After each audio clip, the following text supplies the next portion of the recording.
আর সন্দীপ সংযোগে সবাইকে স্বাগত জানাই প্রিয় দর্শক শ্রোতা মণ্ডলী। এগিয়ে যাচ্ছে আমির মোহাম্মদ ফেরিঘাট টু মিরসরাই ইকোনমি জোন, যে কানেক্টিভিটি বাড়ানোর জন্য টার্মিনাল এবং ফেরি ঘাট নির্মাণের সেই উদ্যোগ দেখতে পাচ্ছেন। এই মুহূর্তে ফাইলিং করা হচ্ছে। এটি যদি বাস্তবায়ন হয়, এর মাধ্যমে সন্দ্বীপের বেশ আর্থসামাজিক অর্থনৈতিকভাবে উন্নতি সাধন করবে।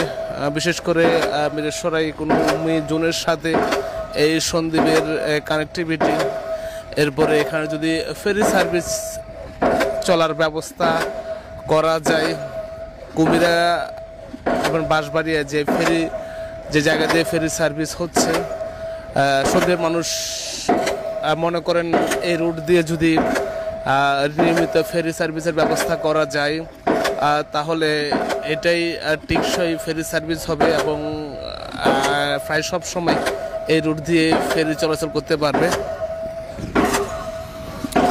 তো আমরা আছি এই মুহূর্তে আমির মোহাম্মদ ফেরিঘাট অংশে, যেখানে কর্মব্যস্ততা চলছে। বিভিন্ন সেক্টরে যারা কাজ করেন তারা এখানে কাজ করছেন, ফাইলিং করা হচ্ছে। এখানে দেখতে পাচ্ছেন বেশ কর্মব্যস্ততার মাঝেই আমি যে জায়গায় দাঁড়িয়ে আছি, এখানে কিন্তু একটা মাটির ধাক্কার শব্দ হচ্ছে। দেখতে পাচ্ছেন কিভাবে ফাইলিং হচ্ছে। ফাইলিং হতে কতক্ষণ লাগে সেটি আমরা আপনাদেরকে দেখাবো।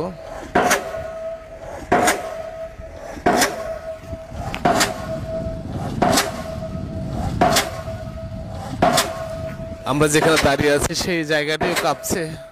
ফাইল ড্রাইভিং এর কাজ চলতেছে আমাদের। এরপর আমাদের সয়েল পিলিং এর কাজ চলতেছে। দেখতেছেন ড্রাম ট্রাক, আমাদের এক্সকেভেটর, 2টা এক্সকেভেটর মাটি কাটতেছে, ট্র্যাক্টর চলতেছে, 4-5টা ট্র্যাক্টর চলতেছে এবং ক্রেনের কাজ চলতেছে। হ্যাঁ, আমরা ওদিক দিয়ে আমাদের ফাইলিং কাস্টিং এর কাজ চলতেছে। যেহেতু আজকে হয় নাই, গতকাল হয়েছিল। আমরা একদিন পর একদিন কাস্টিং এর শিডিউল রাখি। আমাদের প্রতিদিন 5টা-6টা করে কাস্টিং হয়। আমরা আশা রাখতেছি বর্ষার আগে আমরা ভালো একটা প্রগ্রেস আগাইতে পারবো ইনশাল্লাহ। আমাদের বিআরডব্লিউটি আমাদেরকে ভালো সহযোগিতা করতেছেন এবং আমাদের স্যাররাও মোটামুটি আলহামদুলিল্লাহ ভালো সাপোর্ট দিচ্ছেন অফিস থেকে।